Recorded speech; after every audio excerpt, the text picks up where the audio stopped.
बिस्मिल्लाहिर्रहमानिर्रहीम। नाज़रीन कराम, लोगों को सुहाने ख्वाब दिखाकर यूरोप ले जाने वाले एजेंट अभी भी किसी पकड़ में नहीं आए।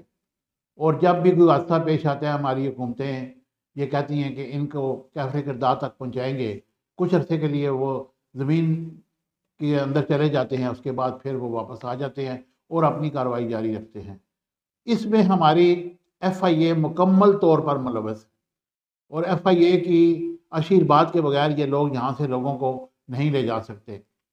कल एक वाक़या पेश आया यूनान के जनूबी जजीरे गोदास में, जहाँ पर एक लकड़ी की किश्ती में सवार होकर 50-60 अफराद जा रहे थे यूनान की तरफ, कि इसमें ज़्यादातर पाकिस्तानी थे और 5 अफराद डूब गए, मर गए।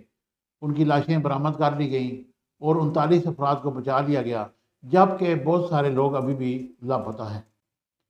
यूनानी हुकाम इस सिलसिले में अपनी कार्रवाई जारी रखे हुए हैं और वो कोशिश कर रहे हैं कि जो लोग लापता हैं उनको ढूंढ लिया जाए, लेकिन समंदर बहर रूम का बहुत बड़ा समंदर है, इससे निकलना बड़ा मुश्किल है। वाज़ेह रहे कि 2015 से लेकर 2016 तक इस वक्त तक तकरीबन 10 लाख अफराद यूनान पहुंच चुके हैं। ये एक, और फिर इसके बाद 2023 में जनूबी जजीरे प्योलास में एक वाक़या पेश आया, जो एक पूरा जहाज़ डूब गया। इसमें सैकड़ों अफराद लुकमाए अजल बन गए और ये हादसा भी बहरा रूम में पेश आया, जिसमें तकरीबन 300-400 पाकिस्तानी थे। ये अभी का वाक़या 2023 का, और हुकूमत ने फिर इस सिलसिले में सोग भी मनाया, फिर उनके खिलाफ FIA वालों के खिलाफ कार्रवाई भी करने का इंदिया दिया। लेकिन अब फिर ये वाक़या पेश आ गया है। ये अगर हुकूमत चाहे तो ये किसी सूरत में भी इन गैर कानूनी तौर पर इन लोगों को इस तरह नहीं ले जाया जा सकता।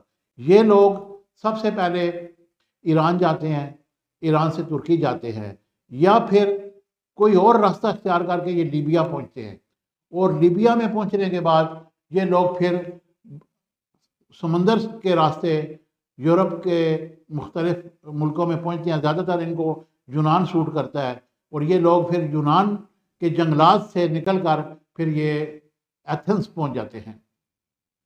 मैं आपको एक वाक़या बताता हूँ। कुछ साल पहले मैंने इस सिलसिले में काफ़ी सारा वर्क किया और मैं तुर्की गया। तुर्की के इस्तांबुल के शहर में मैंने बहुत सारे पाकिस्तानियों के इंटरव्यू किए। मैंने उनसे पूछा कि आप क्यों आए हैं, तो उन्होंने कहा कि हम वाया ईरान और यहाँ तुर्की पहुँचे हैं। यहाँ से हमने एजेंट को पैसे कुछ दे दिए हैं, कुछ जब हम पहुँच जाएंगे यूनान तो हम उनको पैसे देंगे। और फिर मैंने उनसे पूछा कि आप किस तरीके से जाओगे। उन्होंने कहा कि समंदर तक हमें, ये जो कंटेनर है इसके आगे अंदर हमारे मुंह में रुई ठोंसी जाएगी, हमें बांध दिया जाएगा। हम कुछ घंटे, तकरीबन जितनी देर वो कंटेनर चलता है, 5-6 घंटे का रास्ता है, उसके आगे सामान होता है, उनको नहीं पता चलता कि इसमें आगे बंदे भी हैं। कुछ लोग तो कंटेनर के अंदर ही दम घुटकर मर जाते हैं। और फिर जब वो उधर पहुंचते हैं, वहाँ फिर वो किश्तियों में बिठाकर उनको एजेंट पहुंचाते हैं। बाज़ औक़ात तो कोस्ट गार्ड की गोलियों का निशाना बनकर वो उनको मार भी देते हैं, लेकिन हम फिर भी बाज नहीं आते। सैकड़ों लोग इस तरह मर चुके हैं। कुछ लोग पहुंच भी जाते हैं यूरोप, और अगर यूरोप पहुंच जाते हैं तो फिर कौन सा इतना बड़ी कोई जन्नत है वहाँ पे। वहाँ तो मजदूरी करते हैं और फिर उनको गैर कानूनी तौर पर पकड़कर उनको डिपोर्ट भी किया जाता है। और फिर या फिर उनके कोई वहाँ कोई अजीज़ो करबा होंगे, उनके लिए कोई कागज़ शगज़ बनाते होंगे। लेकिन मेरे हिसाब से 90% लोग नाकाम होते हैं। अगर 10% अगर वो कामयाब भी हो जाए तो फिर उन्होंने मजदूरी करनी होती है, उनको पैसे कोई नहीं देता। अब ये जो वाक़या पेश हुआ है, पेश आया, इस सिलसिले में हमारे वज़ीर आज़म साहब ने इन बात पर अफसोस का इज़हार किया है और इस सिलसिले में तमाम ज़रूरी इक़दाम उठाने की हिदायत भी की है। और उन्होंने कहा कि इंसानी स्मगलिंग एक अंदोजनाक जुर्म है, जिसे कई जाने ज़ाया हैं, हर साल कई घर उजड़ जाते हैं। और इंसानी स्मगलिंग एक ज़ालिम माफिया है जो गरीब छोटे उस घरों को पैसे बटोरता है। और जनाब हमारे वज़ीर दाखिला साहब ने भी इसकी इंक्वायरी का हुक्म दे दिया है और उन्होंने FIA को वाज़ेह हिदायत की है कि इन लोगों को पकड़ कर कैफ़े किरदार तक पहुँचाया जाए। मैं वज़ीर दाखिला साहब से ये पूछना चाहता हूँ, क्या आपको मालूम नहीं कि आपकी नाक के नीचे FIA क्या करती है? इनका एक मेन हेड ऑफिस है गुजरावाला में, और वहाँ पर गरजाख एक जगह है, यहाँ पर FIA का ऑफिस है। मैंने वहाँ विज़िट भी किया हुआ है। वहाँ पर ये इनके जो डिप्टी डायरेक्टर से लेकर ऊपर डीजी लेवल तक जो लोग हैं, ये इन माफियाज के साथ मिले होते हैं। ज़्यादातर जो लोग इस तरीके से गैर कानूनी तौर पर जाते हैं, उनमें ज़्यादातर गुजरांवाला, सियालकोट, वज़ीराबाद, फैसलाबाद, मंडी बावलदीन, ये इन इलाकों के लोगों को बड़ा क्रेज़ है यूरोप जाने का। और वो लीगल तरीके से तो नहीं जा सकते, वो इस तरह जाते हैं और फिर ये पैसे बाकायदा FIA पकड़ती है। एजेंट माफिया का बहुत बड़ा नेटवर्क है।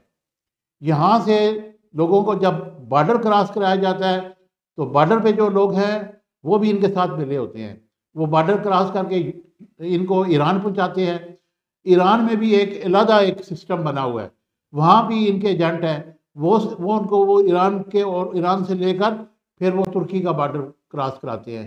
तुर्की में फिर उस एजेंट के हवाले किया जाता है, फिर वो कंटेनर में डालते हैं, फिर वो उसको किश्ती में डालते हैं। किश्ती डूब गई तो डूब गई, बच गई तो बच गई। इसके बाद फिर वो वहाँ पहुँचते हैं, फिर जंगलात में से पैदल रास्ता है। तो ये इतना मुश्किल काम है, लेकिन हमारे लोग नहीं बाज आते। यार यहाँ मजदूरी कर लो, मजदूरी बहुत है, ऐसी बात नहीं है। हमारा मुल्क जो है वो इतना भी गरीब नहीं है कि तुम रोटी 2 टाइम की नहीं खा सकते। लेकिन बहरहाल मैं ये कहूँगा कि ये वाक़यात की रोकथाम के लिए ठोस इक़दाम किए जाएँ। और सबसे जो मेन काम है वो FIA का है।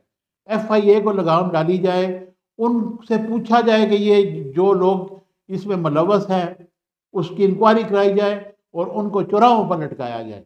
मुझे उम्मीद है कि मेरी ये वीडियो आपको पसंद आएगी। चैनल को हमेशा की तरह लाइक, शेयर, सब्सक्राइब कीजिएगा। Thank you very much.